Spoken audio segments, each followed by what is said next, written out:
Здравствуйте, с вами Михаил Кириченко. Вы смотрите новости Skyway, в которых мы рассказываем вам о разработках и внедрении прорывных транспортных технологий. Сегодня мы поговорим о той теме, которая интересует всех вас больше всего, и которая до сих пор у нас была практически засекреченной. Поэтому сегодня мы впервые представляем публике нашего самого секретного сотрудника, можно даже сказать, бойца невидимого фронта. Здравствуйте, Сергей Владимирович. Представьтесь, пожалуйста. Здравствуйте. Я Артюшевский Сергей Владимирович, главный конструктор высокоскоростного транспортного комплекса. Понятно, что мы с вами не можем показать, как идет производство, а оно уже вовсю идет, и обсуждать какие-то конструктивные особенности. Тем не менее, все-таки расскажите в двух словах, в чем особенность этого комплекса и, в общем-то, для чего он нужен, вдруг кому-то непонятно. Может быть, достаточно ездить со скоростями 60 км в час, как в городе, или 90 за городом? Люди спокон веков стремились как можно быстрее преодолевать расстояние. Но тут смысл был именно не в скорости, а во времени, которое потрачено на это перемещение. Время и ресурсы, ну, в данном случае деньги. И мы стремимся людям принести не столько скорость, чтобы люди получили адреналин, а наоборот сблизить людей, которые размещены на дальних расстояниях, чтобы они тратили на это минимум времени и минимум денег. В этом и смысл, чтобы найти середину, баланс между скоростью, потраченным временем, и стоимостью. То есть оптимальное соотношение качество-цена продукта? Абсолютно верно. Спасибо. А как будет себя человек чувствовать на таких скоростях огромных? Расскажите, пожалуйста. Комфорт будет великолепен. Это, считайте, как вы сидите дома на диване, попиваете чай, кофе, смотрите телевизор. Здесь важно не скорость, с которой перемещается человек, а ускорение, с которыми он набирает эту скорость, и ускорение, с которыми он останавливается во время торможения.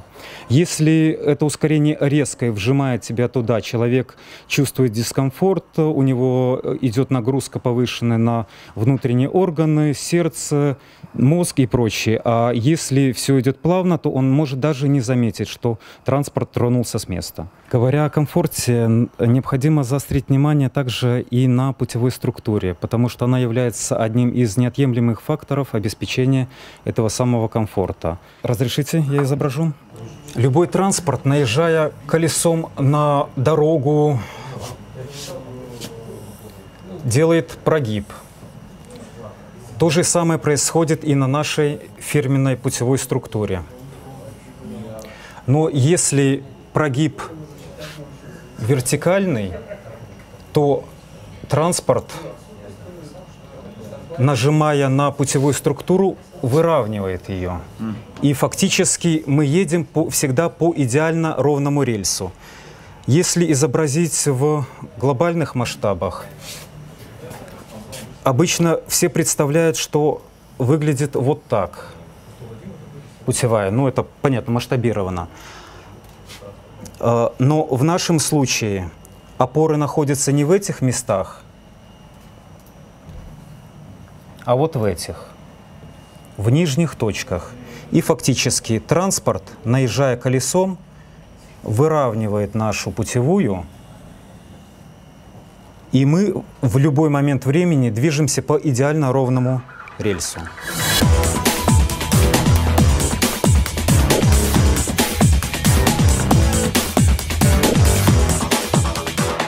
Хотелось бы, чтобы вы рассказали также о том, как мы выглядим по сравнению с конкурентами, поскольку явно не мы одни занимаемся перспективными разработками.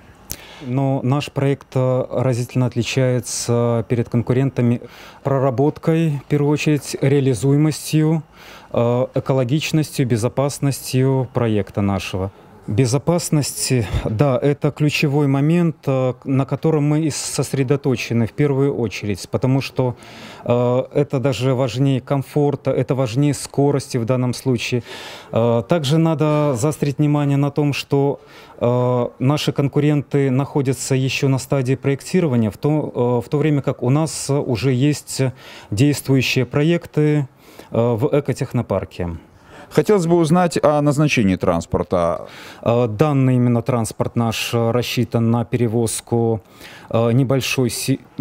большой семьи, можно сказать, из 6 человек, плюс багаж. Он не рассчитан на перевозку больше 2-3 часов.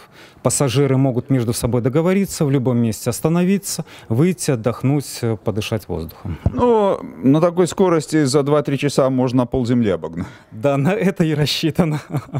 А теперь расскажите, пожалуйста, о каких-то эксплуатационных характеристиках. Сам транспорт рассчитан на скорости 500 км в час, он будет испытываться на этих скоростях, но эксплуатироваться мы рекомендуем все-таки более низкую скорость. И мы считаем средняя скорость, это с учетом разгона, движения, торможения. В момент разгона и торможения, понятно, скорость ниже у нас, но потенциал у транспорта намного больше. Спасибо. Насчет пассажировместимости вы уже намекнули, но, может, все-таки назовете какие-то цифры, также энергопотребление и так далее.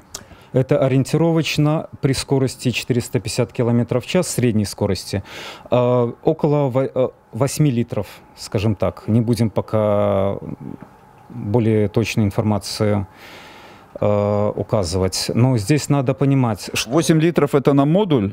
8 литров это на 100 километров. Как идет расчет расхода и у автомобильного транспорта. На этой скорости это великолепно. Слушайте, серьезно. На этой скорости это, насколько я понимаю, это рекорды. Какие перспективы у высокоскоростных перевозок и каковы ваши ближайшие планы на будущее? Ближайшие перспективы – это представить мировой общественности наш высокоскоростной транспорт на выставке «Иннотранс». Если в более глобальных масштабах смотреть, то мы планируем опутать всю Землю нашими высокоскоростными линиями. Спасибо вам большое. Подписывайтесь на наш канал YouTube, следите за обновлениями новостей на нашем официальном сайте, поддерживайте наш проект и чем скорее, тем лучше. Строй Skyway! Спасай планету!